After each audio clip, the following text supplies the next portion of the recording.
this is the last podcast we're going to record before NFL honors on Thursday night. And we're going to replay the Joe Thomas interview that Mary Kay did last month. We're going to play that for our Thursday podcast. So you'll get to hear that before we find out what happens. Mary Kay, I don't think we can overstate like this moment here for the Browns, for Joe. I mean, for as bad as it's been, going back to even before Joe came into the league, but even, once Joe came into the league, this is one of the biggest moments. This is probably the biggest moment for the new Browns, but one of the biggest moments in Browns history on Thursday night. It's kind of striking, like how important this really is.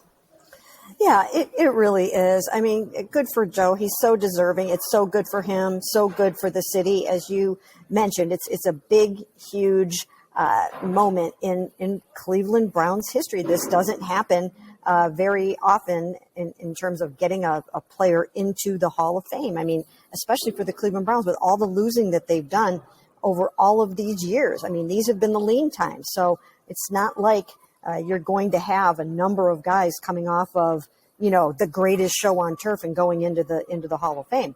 As the Browns move forward, the hope is that some of the guys on this team will end up in the Hall of Fame, right? I mean, Myles Garrett could end up in the Hall of Fame. There's talk that Joel Bitonio could end up in the Hall of Fame.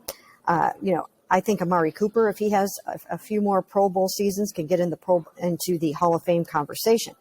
But certainly in all of these really, really lean years from expansion time to now, it's been, really it was Phil Dawson and Joe Thomas were the best things going on the Cleveland Browns. So it is a big, huge historical moment for the Browns, and it's a great week for the city of Cleveland.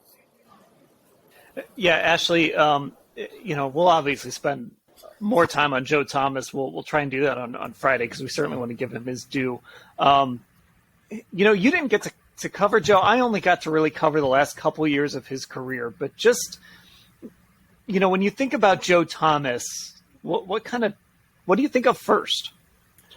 I mean, just that he was really the only stability, it felt like, that the Browns had for most of my formative years of, growing up and watching the team. Like, it became kind of a joke. I remember that if you're going to buy a Browns jersey, you might as well buy a Bernie Kosar jersey or a Joe Thomas jersey. Like, those are the two jerseys that are never going to go out of style, instead of trying to go after, the latest quarterback that was drafted and get their jersey. So, I mean, to me, he just is what I think of when I think of the guy who was my favorite player growing up watching the Browns. And it's just because of knowing the level he was performing at, even though this team that he was on for so many years, he never got to play in a playoff game. He never got to win a Super Bowl. I think everyone thinks he deserved. And, it's just the loyalty always struck me. And especially when, Mary Kay and I were at the Greater Cleveland Sports Awards a couple weeks ago now, and Joe was hosting and talking about how,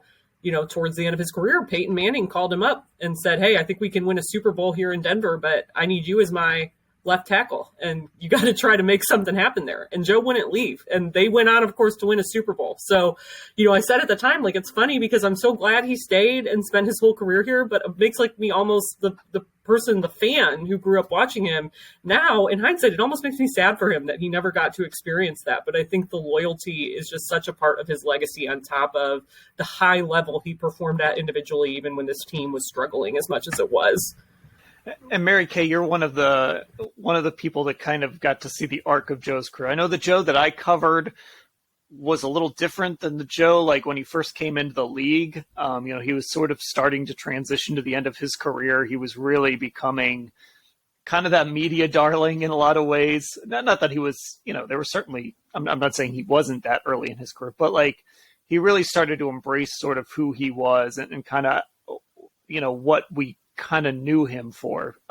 Just watching the arc of his career.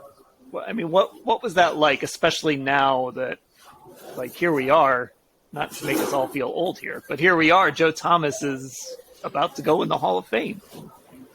Yeah, it's pretty darn incredible because I remember standing right there in front of him, and apparently he says I was the one that asked him the question that elicited him saying, yeah, I want to go to the Hall of Fame. So